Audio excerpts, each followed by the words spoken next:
Okay.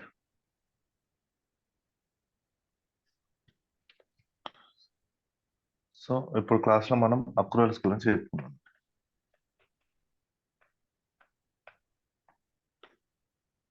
So మిమ్మల్ని ఇంటర్వ్యూలో main concept వచ్చేసి అక్రూవల్ కాన్సెప్ట్ అనేది మీ బేసిక్ క్వశ్చన్స్ అన్నీ మీకు అడుగుతూ ఉంటారు. సో అక్రూవల్ కాన్సెప్ట్ అంటే ఏంటిది, why why we need to book the accruals, challenges ఏంటి అక్రూవల్స్ బుక్ చేసేటప్పుడు, అండ్ అక్రూవల్స్ చేసేటప్పుడు నువ్వు ఫాలో అయ్యే ప్రాసెస్ ఏంటి బుక్ చేసేటప్పుడు. సో ఇలా డిఫరెంట్ టైప్స్ ఆఫ్ క్వశ్చన్స్ అడిగే ఛాన్సెస్ ఉంటాయి. వీటితో పాటు మీరందరూ కొంత ఎక్స్పీరియన్స్ పెట్టుకుని వెళ్తున్నారు కాబట్టి మీరు రియల్ టైంలో వర్క్ చేసిన అక్రూవల్స్ మీద మీకు క్వశ్చన్స్ అనేవి అడుగుతారు. ఓకే. సో అందుకని మీరు రియల్ టైంలో కొన్ని అక్రూవల్స్ చేసినామని చెప్పుకుంటే వాటి మీద మిమ్మల్ని క్వశ్చన్ అడుగుతారు. ఎందుకంటే ప్రతి ఒక్క కంపెనీకి అక్రూవల్స్ అనేవి వేరీ అవుతూ ఉంటాయి. సో నేను ఎప్పుడు 3 కంపెనీస్ లో చేస్తాను. నేను చెన్నై కంపెనీ చేసినప్పుడు నేను బుక్ చేసిన అక్రూవల్స్ వేరే ఉన్నాయి. మాకు కార్గిల్లో చేసినప్పుడు బుక్ చేసిన అక్రూవల్స్ వేరే ఉన్నాయి. ఇప్పుడు ప్రజెంట్ సిట్కోలో చేస్తున్నప్పుడు నేను బుక్ చేసే అక్రూవల్స్ వేరే ఉన్నాయి. సో కామన్ గా మీరు ట్రయల్ బ్యాలెన్స్ చూసుకుంటే నేను ప్రతి 3 కంపెనీలు చేసిన అన్ని అక్రూవల్స్ వస్తూనే ఉంటాయి. కాకపోతే ఒక 1 or 2 ఇప్పుడు నేను సిట్కోలో చేస్తున్నప్పుడు అడ్మినిస్ట్రేషన్ ఎక్స్పెన్సెస్ అనేటి వాటికి కూడా నేను అక్రూవల్స్ బుక్ చేస్తున్నాను. సో ఇది ఓన్లీ సిట్కోలో మాత్రమే ఉంటుంది. సో నేను చెన్నై కంపెనీకి చేస్తున్నప్పుడు మేనేజ్మెంట్ ఫీ అనేది నేను అక్రూవల్స్ బుక్ చేస్తూ ఉంది. అది ఓన్లీ ఆ నేచర్ ఆఫ్ బిజినెస్ అనేది దానికి ప్రాపర్టీ అకౌంటింగ్ కాబట్టి దానికి స్పెసిఫిక్ గా కొన్ని అక్రూవల్స్ అనేవి ఉంటాయి. సో కార్గిల్ అనేది మ్యానుఫ్యాక్చరింగ్ అండ్ ఫుడ్ ప్రాసెసింగ్ సంబంధించింది కాబట్టి దీనికి స్పెసిఫిక్ గా కొన్ని అక్రూవల్స్ అనేవి ఉంటాయి. స్పెసిఫిక్ అక్రూవల్స్ నేచర్ ఆఫ్ బిజినెస్ కి సంబంధించి అక్రూవల్స్ ఉండేవి ఉంటాయి. సో వాటి మీద మిమ్మల్ని క్వశ్చన్స్ అనేవి అడగరు. సో జనరల్ గా ఉండే టాపిక్స్ ఏదైతే ఉంటాయో అందరికి కవర్ అవుతుంది చూడండి, వాటి మీద మిమ్మల్ని అడిగే ఛాన్సెస్ ఒక 2-3 అక్రూవల్స్ ఎగ్జాంపుల్ గా తీసుకొని, లేదు అంటేనా మీరు ఆల్రెడీ వర్క్ చేసిన అక్రూవల్స్ ఏమేంటియో మిమ్మల్ని ఒక ఎగ్జాంపుల్స్ చెప్పమని వాటి మీద మిమ్మల్ని క్వశ్చన్స్ అడిగే ఛాన్సెస్ ఉంటాయి. సో నేను అటెండ్ అయిన ఇంటర్వ్యూలో అయినా ఎవరైతే నా స్టూడెంట్స్ అటెండ్ అయిన ఇంటర్వ్యూలో అయినా కూడా 50% అలా 50% ఇలా. మొన్న రీసెంట్ గానే ఒక ఇంటర్వ్యూ అటెండ్ అయితే వాళ్ళు డైరెక్ట్ నువ్వు ఏమేమి అక్రూవల్స్ మీద వర్క్ చేసినావు మాకు ఒకసారి లిస్ట్ చెప్పుకొని అన్నారు. అందులో 2 అక్రూవల్స్ వాళ్ళు పిక్ చేసుకుని వాటిని నువ్వు ఎలా పర్ఫామ్ చేస్తావు అనేది క్వశ్చన్స్ అన్నట్టు అడిగారు. సో నీకు ఇందులో ఏం తెలవాల్సి వస్తుంది? సో ఫస్ట్ నువ్వు రియల్ టైంలో కొన్ని అక్రూవల్స్ వర్క్ చేస్తున్నావు అని చెప్పుకోవాలి. And how you will perform how you will perform for those accruals. ఇది తెలుసుకుంటే సింపుల్ అయిపోయినట్టే. సో ఇప్పుడు మనం వచ్చేసి ఎగ్జాంపుల్స్ లో first examples royalty, second commission,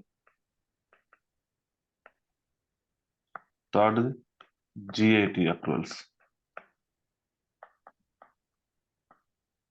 fourth rent అక్రూవల్స్,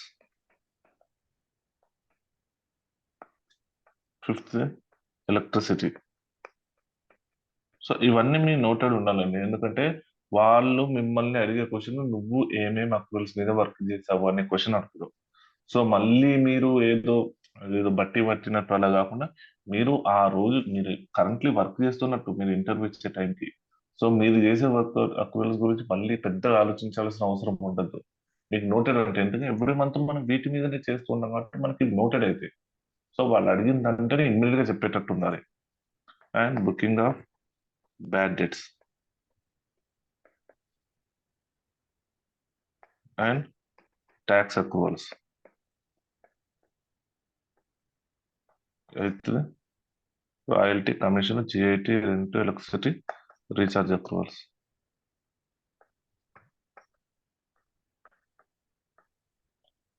ninth the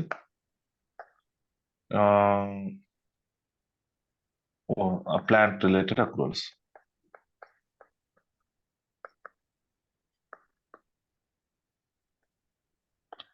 plant related accruals వీటితో పాటు ఇంకా వేరే అక్రూవల్స్ ఏం బుక్ చేస్తావు అని అంటే ఏపీ ఏఆర్ రికన్సిలేషన్ చేసినప్పుడు ఆ మిస్ అయిన ఎంట్రీస్ కి అక్రూవల్స్ బుక్ చేస్తావు. అండ్ ఇంటర్ కంపెనీ రికన్సిలేషన్ చేసేటప్పుడు కూడా నువ్వు అక్రూవల్స్ బుక్ చేయాలి అని అన్నావు. ఒక అవతల పార్టీలో అవతల బ్రాంచ్ లో already sales or purchase recognize చేసి ఉండి మన దగ్గర మిస్ అయితే మనం అక్రూవల్స్ బుక్ చేస్తాము అని చెప్పాను కదా. సో ఆ అక్రూవల్ కూడా బుక్ చేస్తూ ఉంటాం.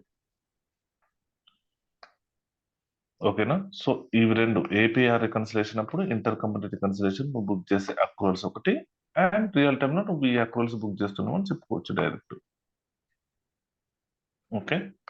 సో ఇవి ప్రతి ఒక్కటి ఇప్పుడు మనం సినారియో చెప్పుకొని అసలు ఎటువంటి పోస్ట్ ఎంట్రీ పోస్ట్ అవుతుంది అనేది మనం ఇప్పుడు తెలుసుకుందాం.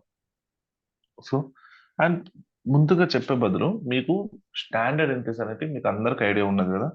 ఎక్స్పెన్స్ కు స్టాండర్డ్ ఎంట్రీ ఏంటిది? Expense account debit to accrued expense. అవునా? Accrued expense account. ఒకవేళ ఇన్వాయిస్ వచ్చేది ఉంటే మాత్రం ఇన్వాయిస్ ఉంటే expense account debit to vendor account. Okay. కాకపోతే ఏంటంటే ఇది పేబుల్ ఎంట్రీ. ఒకవేళ ఇన్వాయిస్ ఉంటే ఇదేంటిది అక్రూవల్ ఎంట్రీ. ఇన్వాయిస్ అనేది రాలేదు కాకపోతే మనకి అమౌంట్ అనేది తెలుసు అంతే. ఓకే. సో ఈ టూ టైప్స్ ఆఫ్ ఎంట్రీస్ అనేది పోస్ట్ చేస్తాం. ఇది ఇన్వాయిస్ ఎక్స్పెన్స్ అనేది రెండిట్లో ఇంకర్ అవుతున్నాం. ఓకే. కాకపోతే ఇన్వాయిస్ వచ్చేసి ఒక దాంట్లో రాలేదు, ఒక దాంట్లో వచ్చింది. ఇక్కడ రాలేదు, ఇక్కడ వచ్చింది. వచ్చినప్పుడు ఏంటిది? Expense to vendor account. Invoice ఒకవేళ రాకుంటే expense to accrued expense. So మీరు ఇక్కడ ఒక చిన్న పాయింట్ ఒకటి కవర్ చేసేసి నేను ప్రతి ఒక్క ఎగ్జాంపుల్ చెప్తా. నువ్వు పోస్ట్ చేసేటి టూ టైప్స్ ఆఫ్ ఎంట్రీస్ ఉంటాయి మంత్ ఎండ్ టైంలలో. ఒకటేమో అక్రూవల్ ఎక్స్పెన్సెస్ అక్రూవల్ ఎంట్రీస్. ఇంకోటేమో payable or receivable entries. Payable or receivable entries. ఈ అక్రూవల్ ఎంట్రీస్ వచ్చేసి ఇవన్నీ రివర్సల్ ఎంట్రీస్, రివర్సబుల్. సో ఇవేంటి? Non reversible. అంటే ఏంటిదంటే ఈ అక్రూవల్ ఎంట్రీ నువ్వు ఎప్పుడైతే 31 జూలై నాడు పే చేస్తా ఎంట్రీ బుక్ చేస్తావో ఇవి మళ్ళీ 1 ఆగస్టు నాడు రివర్స్ అయిపోతాయి. కొన్ని కొన్ని కంపెనీస్ లో ఆటో రివర్సల్ అయిపోతాయి, కొన్ని కొన్ని కంపెనీస్ లలో మాన్యువల్ గా మనమే రివర్స్ చేయాల్సి వస్తుంది. సో ఏ అక్రూవల్ ఎంట్రీ అయినా కూడా ఇన్వాయిస్ లేకుండా మనం పోస్ట్ చేసే ఏ ఎంట్రీ అయినా కూడా అది అక్రూవల్ ఎంట్రీ కింద పోస్ట్ చేస్తాం కాబట్టి వాటిని మళ్ళీ పక్క రివర్స్ చేయాల్సిందే. ఎందుకు రివర్స్ చేయాలి అనే ఒక రీజన్ అడిగితే వై, ఎందుకు రివర్స్ చేయాలి అంటే మనం అక్రూవల్ కాన్సెప్ట్ వాటిది ఓన్లీ డిస్క్లోజర్ పర్పస్ కోసమే వాడుతున్నాం. అంటే ఇది ఒక మంత్ కు పీరియడ్ కి సంబంధించి జూలై పీరియడ్ కి సంబంధించిన ఎక్స్పెన్స్ కాబట్టి జూలై పీరియడ్ లో చూపించుకోనికి మాత్రమే నువ్వు ఆ అక్రూవల్ కాన్సెప్ట్ వాడి అక్రూవల్ ఎంట్రీస్ అనేది పోస్ట్ చేస్తావు. సో నీ పర్పస్ అనేది ఫుల్ఫిల్ అయిపోయిన తర్వాత నువ్వు దాన్ని మళ్ళీ రివర్స్ చేయాల్సిందే. సో మళ్ళీ నీకు మధ్యలో ఇప్పుడు ఆగస్టు 1 కాదు, మళ్ళీ 10th ఆగస్టు నాడు నీకు ఇన్వాయిస్ వచ్చింది. ఈ అక్రూవల్ ఎక్స్పెన్స్ దేనికైతే బుక్ చేసిన ఎక్స్పెన్స్ 10th ఆగస్టు నాడు రివర్స్ ఇన్వాయిస్ వచ్చింది. అప్పుడు మళ్ళీ ఇన్వాయిస్ ఎంట్రీ పోస్ట్ చేసుకోవాలి. ఇన్వాయిస్ ఎంట్రీ అంటే నథింగ్ బట్ ఇక్కడ పేయబుల్ ఎంట్రీ ఏదైతే పోస్ట్ చేసావో అదే expense account debit to vendor account మళ్ళీ. సో మళ్ళీ వెండర్ గానికి పే చేసే దాకా నీకు ఈ పేయబుల్ అనేది వెండర్ అకౌంట్ అనేది క్యారీ ఫార్వర్డ్ అయితేనే ఉంటది, రివర్స్ కాకుండా. సో నువ్వు అది ఒకవేళ నువ్వు మంత్ ఎండ్ క్లోజ్ టైంలో నీకు ఇన్వాయిస్ వచ్చి ఉన్నది కాకపోతే ఏపీటీ వాళ్ళతోని పోస్టింగ్ అనేది జరగకుంటే డైరెక్ట్ నువ్వు వెండర్ అకౌంట్ కి పోస్ట్ చేయొచ్చు పేయబుల్ ఎంట్రీ కింద. కాకపోతే ఏంటిదంటే ఇక్కడ ఒక పెద్ద ప్రాబ్లం ఏంటిదంటే ప్రతి ఒక్క కంపెనీలో ఈ మీకు ఏపీ ఎంట్రీస్ ఏఆర్ ఎంట్రీస్ సబ్లెడ్జర్ లో పోస్ట్ అవుతాయి అని చెప్పిన కదా. సో ప్రతి ఒక్క కంపెనీలో ఆర్ ప్రాసెస్ వాళ్ళకి ఈ సబ్లెడ్జర్ అకౌంట్స్ కి యాక్సెస్ అనేది ఇవ్వడు. అందుకనే ఈవెన్ దో కొన్ని కొన్ని ఇప్పుడు మీరు ఏమంటారు ఇక్కడ పేబుల్ ఎంట్రీ పోస్ట్ చేస్తామని అన్న ఎప్పుడు ఇన్వాయిస్ వస్తే. కాకపోతే కొన్ని కొన్ని కంపెనీస్లలో ఆర్ ప్రాసెస్ వాళ్ళకి యాక్సెస్ అనేది ఇవ్వడు సబ్లెడ్జర్ ఎంట్రీస్ సబ్లెడ్జర్ అకౌంట్స్ పోస్ట్ చేయడానికి. సో అప్పుడు ఏంటిది? ఈ పేబుల్ ఎంట్రీ పోస్ట్ చేయకుండా వాటికి కూడా అక్రూవల్ ఎంట్రీస్ పోస్ట్ చేస్తాం. సో మీరు సేఫ్ సైడ్ ఉండాలి అని అనుకుంటే మీరు ఏ దీనికైనా కూడా అక్రూవల్ ఎంట్రీనే పోస్ట్ చేస్తామనండి. ఒకవేళ ఇంటర్వ్యూయర్ అదేంది ఇన్వాయిస్ వచ్చింది కదా అని అంటే మీరు డైరెక్ట్ చెప్పండి, ఏంటి మాకు మా కంపెనీలో సబ్లెజర్ అకౌంట్స్ లో పోస్ట్ చేసేందుకు యాక్సెస్ అనేది లేదు, అందుకని మేము అక్రూవల్ ఎంట్రీసే పోస్ట్ చేస్తాం. ఒకవేళ యాక్సెస్ ఉంటే మాత్రం మనం direct credit to vendor account కు పర్మనెంట్ ఎంట్రీ పోస్ట్ చేయొచ్చు అని మీరు చెప్పుకోవాలి. కాకపోతే ఏ టైంలో ఏ ఎంట్రీ పోస్ట్ చేస్తారనేది ఇంపార్టెంట్. ఇన్వాయిస్ రాకపోతేనేమో అక్రూవల్, ఇన్వాయిస్ వస్తేనేమో పేయబుల్ ఎంట్రీ. ఇది ఓకే. సో ఇప్పుడు రియల్ టైంలో అక్రూవల్స్ ఏంటంటే చూసుకుందాం. సో రాయల్టీ,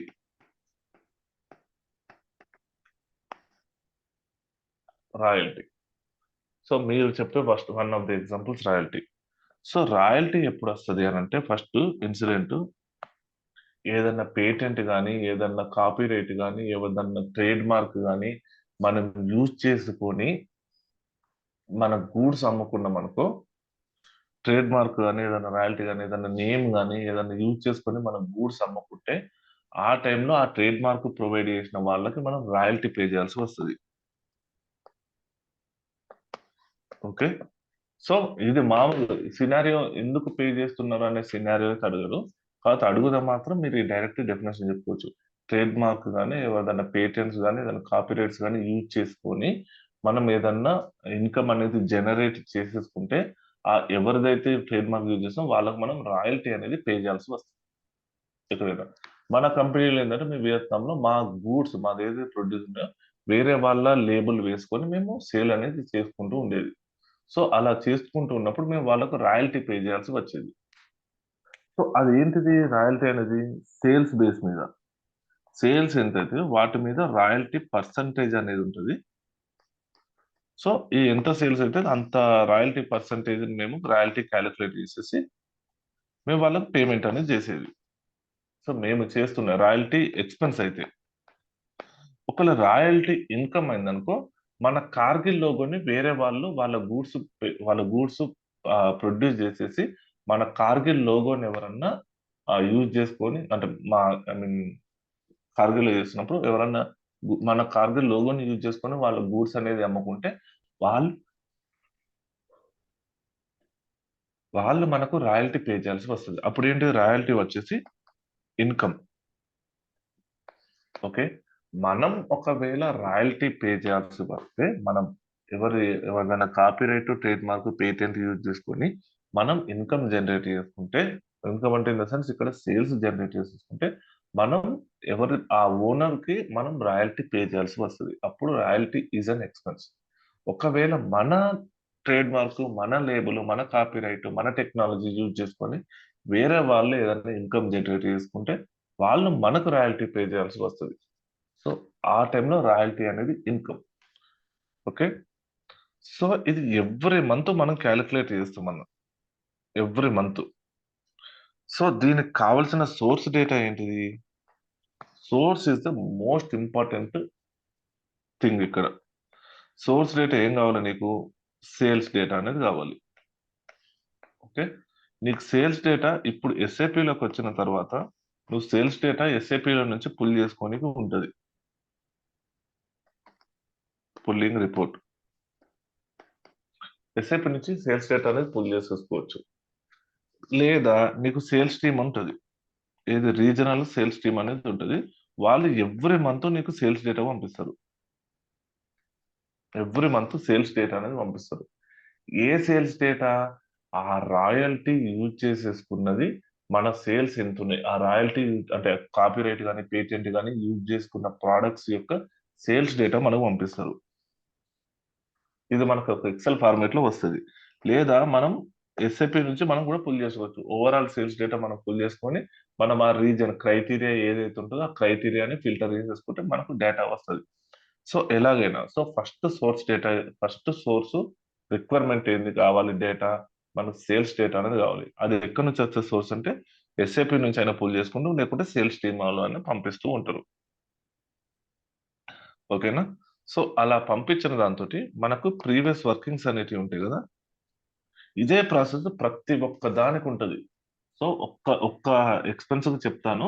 అదే మీరు ప్రతి ఒక్కదానికి ఫాలో అయితే సరిపోతుంది. సో మీకు డేటా వచ్చింది, ఏది మీకు కావాల్సింది సేల్స్ డేటా మీకు సేల్స్ టీమ్ నుంచి వచ్చింది. సో ప్రీవియస్ వర్కింగ్స్ ఓపెన్ చేస్తారు, ఏది రాయల్టీది. ప్రీవియస్ వర్కింగ్స్ ఓపెన్ చేస్తే అందులో ఏముంటది, జూన్ పీరియడ్ కి సంబంధించిన క్యాలిక్యులేషన్ ఉంటుంది. జూన్ పీరియడ్ కి సంబంధించిన రాయల్టీ క్యాలిక్యులేషన్ అందులో ఎలా ఉంటది, సేల్స్, పేటెంట్ 1 సంథింగ్, లేకుంటే కాపీరైట్ 1, 2, 3, 4, 5, ఇలా ఎగ్జామ్ మనం నెంబర్ ఆఫ్ పేటెంట్స్ యూజ్ చేస్తూ ఉంటాం కాబట్టి 4 ఎగ్జాంపుల్ 5 అని అనుకుంటే ఇలా 5 పేటెంట్స్ యూజ్ చేస్తుంటాం. సో వాటి యొక్క సేల్స్ ఎంత జూలైలో, సో ఒక 1 lakh, 1 lakh, 2 lakhs, 50,000, 20,000 ఎగ్జాంపుల్ ఉంటుంది. So and royalty percentage. So ఈ ఈ ఈ ఈ ఈ పర్సన్ తోటి మనం కాంట్రాక్ట్ ఎంటర్ అయినప్పుడు పర్సంటేజ్ ఎంత, 2%, 2.5%, 1.5%, 1%, 2% అని అనుకున్నాం. సో ఇలా క్యాలిక్యులేట్ చేస్తే మీకు రాయల్టీ అమౌంట్ అనేది వచ్చేస్తుంది.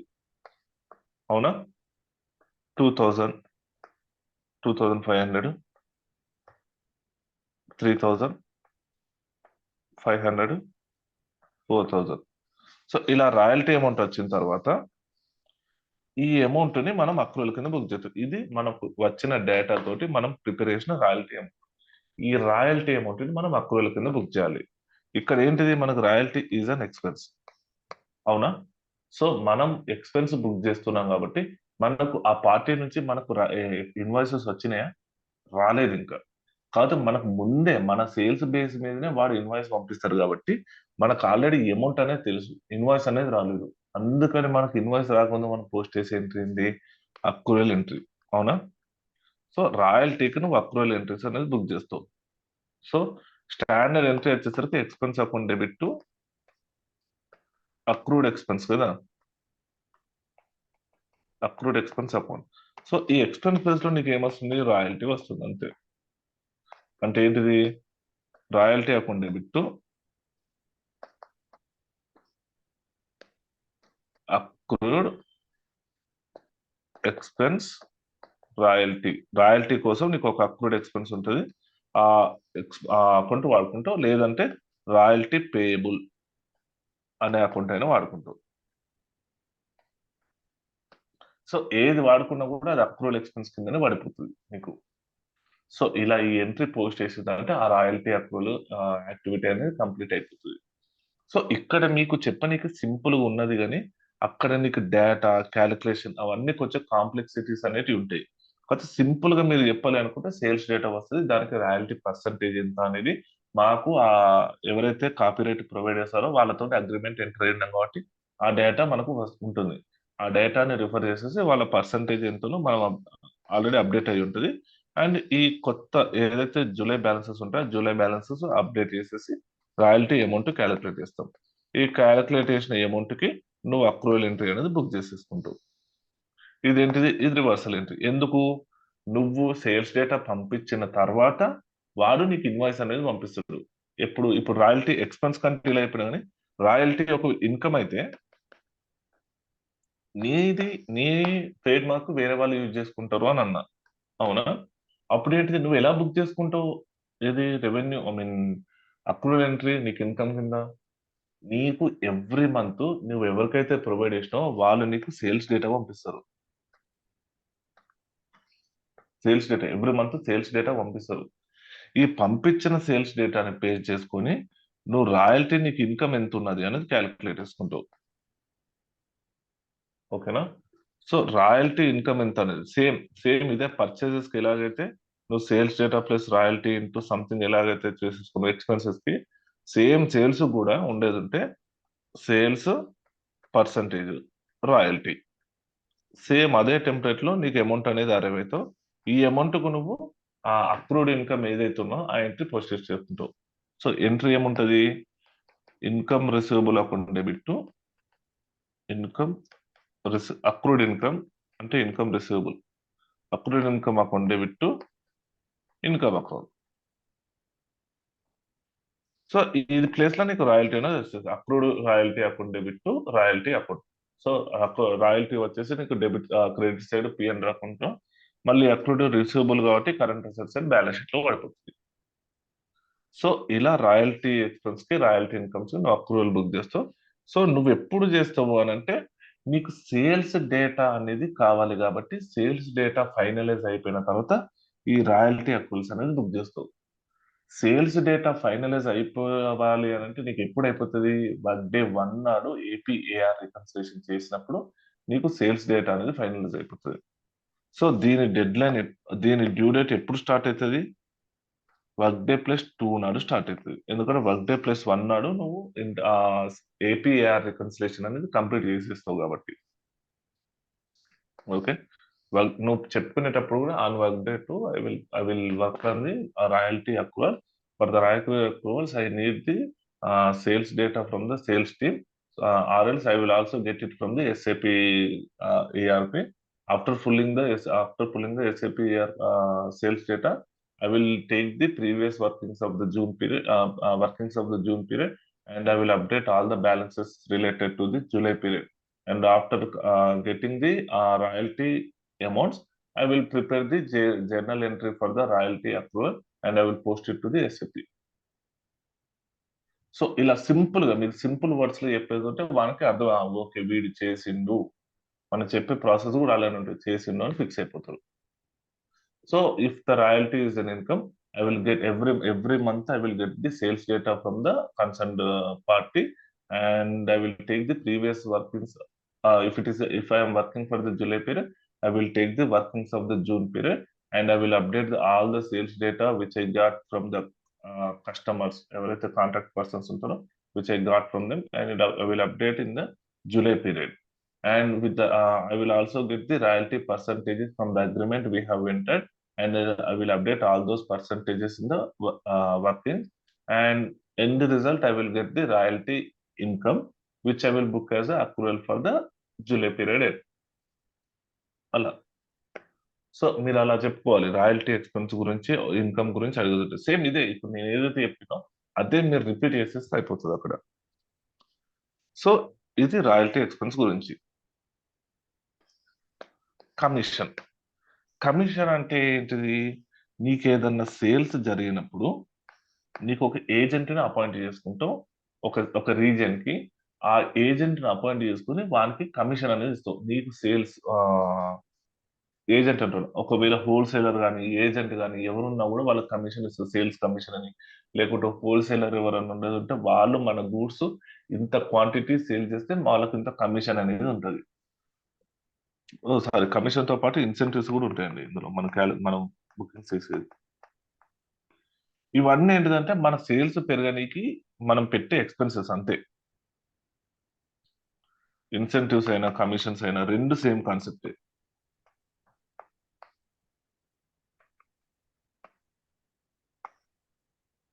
ఓకే, సో ఇవి నథింగ్ బట్ మన ప్రోడక్ట్స్ అనేది మన రీజియన్ లో ఒక ప్లేస్ లో మన ప్రోడక్ట్స్ సేల్ కావాలి అంటే అక్కడ ఉన్న పర్సన్స్ కి ఐదర్ కమిషన్ బేసిస్ మీదనైనా లేకుంటే ఇన్సెంటివ్ బేసిస్ మీదనైనా మనకు కొంత ఒక బెనిఫిట్ అనేది ఇస్తాం మన గూడ్స్ సేల్ జరుగుతున్నందుకు. సో ఇలా మన ప్రతి ఒక్క కంపెనీకి ఉంటుంది కమిషన్ ఆర్ ఇన్సెంటివ్స్ అని. కమిషన్ అంటే నథింగ్ బట్ వాళ్ళకి ఎక్స్ట్రా అందులో వాళ్ళకి ఇచ్చే ప్రొడక్ట్ లో డిస్కౌంట్ ఇవ్వడం సంథింగ్ ఏదో ఉంటుంది. లేదు అని అంటే నీకు ఆ ప్రొడక్ట్ అమ్మిన తర్వాత ఎక్స్ట్రా బెనిఫిట్ కింద ఒక అమౌంట్ అనేది ఇవ్వడం జరుగుతుంది. ఓకే, సో వీటికి ఏం కావాలి? నీకు ఫస్ట్ థింగ్ సేమ్ రాయల్టీ లెక్కనే నీకు వీటికి కూడా సేల్స్ డేటా అనేది కావాలి. ఆ రీజన్ లో ఆ ఏజెంట్ ద్వారా జరిగిన సేల్స్ డేటా ఒకటి కావాలి. అండ్ ఆఫ్టర్ దట్ పర్సంటేజ్, ఆ కమిషన్ ఆర్ ఇన్సెంటివ్స్ పర్సంటేజ్ ఎంత ఎంటర్ అయిన అగ్రిమెంట్ లో, ఆ రెండు డేటా అనేది సోర్స్ డేటా నీకు. Sales data and commission percentage, commission or incentives percentage. కొన్ని సార్లు ఏంటంటే కమిషన్ ఇన్సెంటివ్స్ డైరెక్ట్ ఫిగర్ ఉంటుంది. నువ్వు ఒక 1 lakh చేస్తే నీకు ఇన్సెంటివ్స్ 1000, అండ్ 2 lakhs చేస్తే సో నీకు 2000, 3 lakhs చేస్తే 2500, లేకుంటే 4000. ఇలా ఇలా ఫిగర్స్ బేస్ మీద కూడా ఉంటది. అవన్నీ నీకు ఎక్కడ తెలుస్తాయి అంటే అగ్రిమెంట్ లో చూసినప్పుడు మాత్రమే తెలుస్తాయి. సో మీకు చెప్పాను కదా కొంచెం కొంచెం కాంప్లెక్సిటీ ఉంటది అని. సో అదాలి ఇలాంటి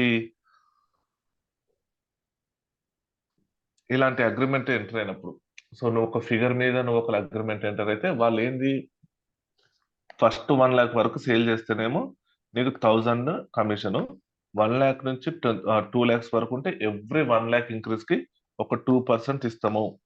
ఇలా అగ్రిమెంట్ ఎంటర్ అయ్యాను అనుకోండి, ఈ క్యాలిక్యులేషన్ లో కొంచెం చేంజెస్ అనేవి ఉంటాయి. సో అది మీరు చేసేది ఎక్సెల్ కాబట్టి వన్స్ ఒక్కసారి ఆ టెంప్లెట్ అనేది ప్రిపేర్ చేస్తే ఎవ్రీ మంత్ అదే టెంప్లెట్ వాడుకుంటూ ఉంటాం. అందుకే ఏంటిది, నీకు ఇక్కడ కావాల్సింది సేల్స్ డేటా అండ్ పర్సంటేజ్ కాబట్టి సేల్స్ డేటా అనేది నీకు సేల్స్ టీమ్ నుంచి వర్క్ చేస్తుంది. పర్సంటేజ్ అనేది నువ్వు ఏదైతే అగ్రిమెంట్ ఎంటర్ అవుతావు ఆ అగ్రిమెంట్ అని తెలుసుకుంటావు. ఓకే. అండ్ నెక్స్ట్ థింగ్ ఏంటిది, నువ్వు జూలై పీరియడ్ వర్క్ చేస్తే జూన్ పీరియడ్ వర్కింగ్స్ తీసుకుంటాం. అందులోనేమో జూలై పీరియడ్ బ్యాలెన్సెస్ అన్ని అప్డేట్ చేసేసి ఈ పర్సంటేజెస్ కూడా అప్డేట్ చేసేసి నువ్వు కమిషన్ కి అమౌంట్ అరైవ్ అవుతావు, కమిషన్ అమౌంట్. సో ఈ కమిషన్ అమౌంట్ అనేది నీకు ఎక్స్పెన్స్ కాబట్టి నువ్వు దీనికి అక్రూవల్ ఎంట్రీ అనేది బుక్ చేసేస్తావు. ఓకే, అది. సో ఎక్స్పెన్స్ మళ్ళీ ఎంట్రీ అనేది ఏముండదు, కమిషన్ ఎక్స్పెన్స్ అకౌంట్ బిట్టు అక్రూడ్ ఎక్స్పెన్సెస్ కమిషన్ అని మనకు ఒక జిఎల్ అకౌంట్ ఉంటుంది. ఆ అకౌంట్ కు ఈ బ్యాలెన్సెస్ అనేది నువ్వు చేసేస్తావు. సో ఇది కమిషన్ ఇన్సెంటివ్స్ మీరు ఏదన్నా మీకు ఆ టైంలో ఏది గుర్తొస్తే అది చెప్పుకోండి. Okay. So rent and electricity ఇవి రెండు కొంచెం సింపుల్ గా ఉంటాయి, ఇవి రెండు చెప్పేసుకుందాం. So so rent and electricity అంటే ఏంటంటే నీకు ఎవ్రీ మంత్ మీరు రెంట్ ఎలక్ట్రిసిటీ ఇలాంటి ఎక్స్పెన్సెస్ అన్ని మీరు ఏ మంత్ ఇంకర్ అయితే ఆ మంత్ పోస్ట్ అది పేమెంట్ అనేది చెయ్యరు.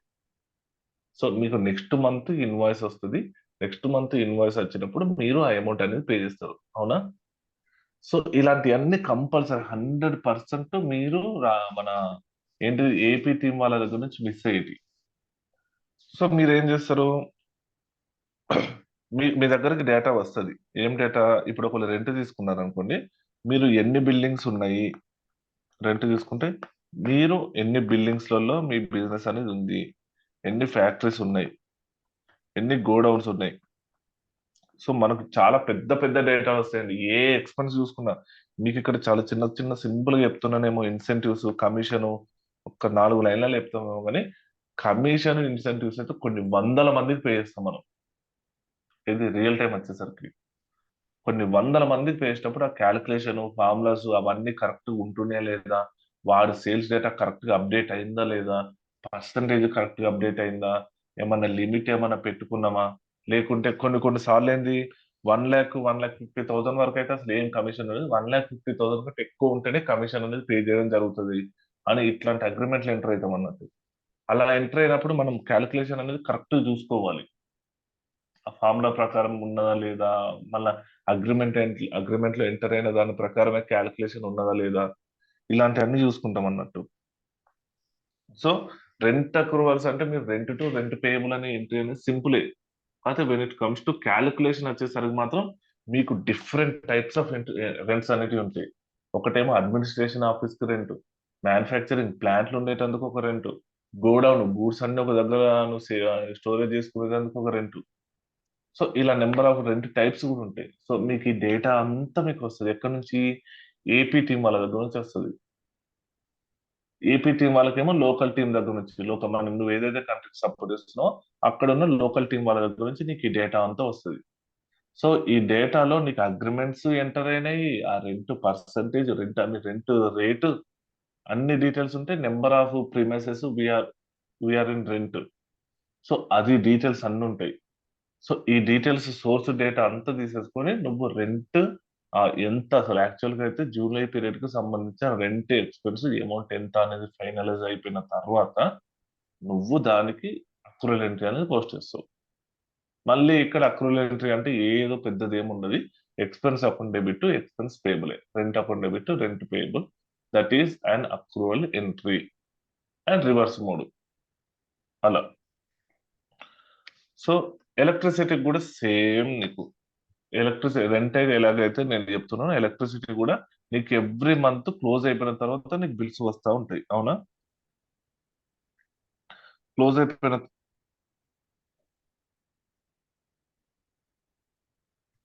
క్లోజ్ అయిపోయిన తర్వాత నీకు బిల్స్ వస్తా ఉంటాయి. అవి ఎప్పుడు వస్తాయి? ఏ ఫోర్త్ నో, థర్డ్ నో, లేకుంటే 10th నో, 11th నో వస్తా ఉంటాయి. కాకపోతే అది ఏ పీరియడ్ కి సంబంధించింది అని అంటే, నువ్వు జూలై పీరియడ్ కి సంబంధించిందే కాబట్టి జూలై పీరియడ్ లో నువ్వు కంపల్సరీ రికగ్నైజ్ చేయాల్సిందే. ఓకేనా? సో నీకు ఒకవేళ నువ్వు మంత్ ఎండ్ క్లోజర్ టైంలోనే నీకు ఒకవేళ ఇన్వాయిస్ వస్తే ఆ ఇన్వాయిస్ ఎంట్రీ, పేబుల్ ఎంట్రీ ఏదైతుందో ఆ ఎంట్రీ అనేది పోస్ట్ చేస్తావు. ఒకవేళ మంత్ ఎండ్ టైంలో రాలేదు, మనం ఉన్న 4 days లో రాలేదు, అది ఎప్పుడో 7th నో 8th నో వస్తే మాత్రం నువ్వు సింపుల్ గా నీకు పోయినసారి ఏదైతే ఎలక్ట్రిసిటీ ఎక్స్పెన్స్ ఏదైతుందో దాన్నే కాపీ పేస్ట్ చేసి నువ్వు అక్రూవల్ ఎంట్రీ అనేది పోస్ట్ చేయొచ్చు. ఉం? ఓకేనా? ఒక చూడండి, ఒకవేళ అక్రూవల్ ఎక్స్పెన్స్ నువ్వు ఏదైనా అగ్రిమెంట్ బేస్ మీద ఎంటర్ అయ్యి ఉంటే ఆ అగ్రిమెంట్ లో ఉన్న దాని ప్రకారం నువ్వు అక్రూవల్ ఎక్స్పెన్సెస్ కి అమౌంట్ అనేది అరవైతావు. ఒకవేళ ఇలా అగ్రిమెంట్ లేకుండా అడాక్ రిక్వెస్ట్ ఉండి ఎవ్రీ మంత్ రిపీట్ అయ్యేటి ఉంటే నువ్వు పోయిన మంత్ ఏదైతే అక్రూవల్ అమౌంట్ బుక్ చేసినావో అది ఒక బేస్ కింద తీసుకొని నువ్వు ఈ మంత్ సేమ్ ఎంట్రీ అనేది పోస్ట్ చేయొచ్చు. ఈ ఫ్లెక్సిబిలిటీ అనేది నీకు రియల్ టైమ్ లో ఉంటుంది. ఎగ్జాంపుల్ చెప్పాలి అని అంటే, మాకు ఆడిట్ ఎక్స్పెన్సెస్ కి మేము అక్రూవల్స్ బుక్ చేస్తాం ఆడిట్ ఎక్స్పెన్స్ కి. సో మేమేమో ఎవ్రీ మంత్ మాకు వాళ్ళ ఆడిట్, ఎవ్రీ 3 months ఒకసారి మాకు వాళ్ళ ఆడిట్ బిల్లు పంపిస్తూనే ఉంటుంది. ఓకే. కాకపోతే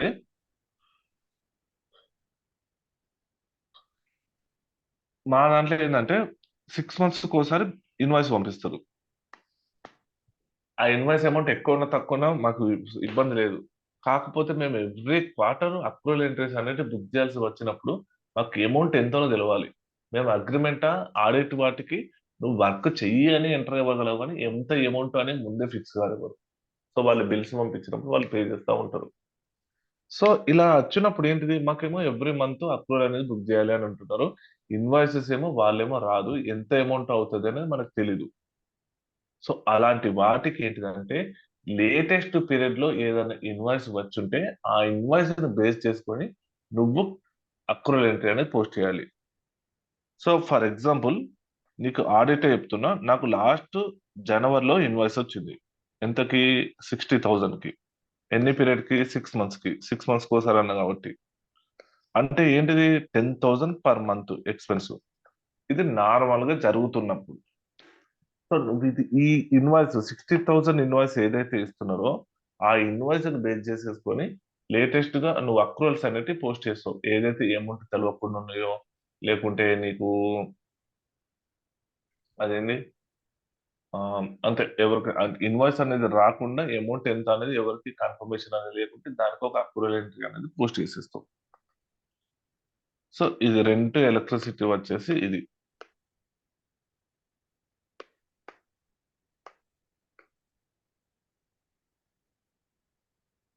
okay. So rent, electricity, royalty, commission.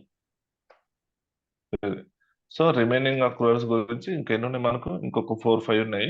ఆ రిమైనింగ్ అక్రూవల్స్ వచ్చేసి నెక్స్ట్ క్లాస్ లో మనం చెప్తున్నాం. ఓకే.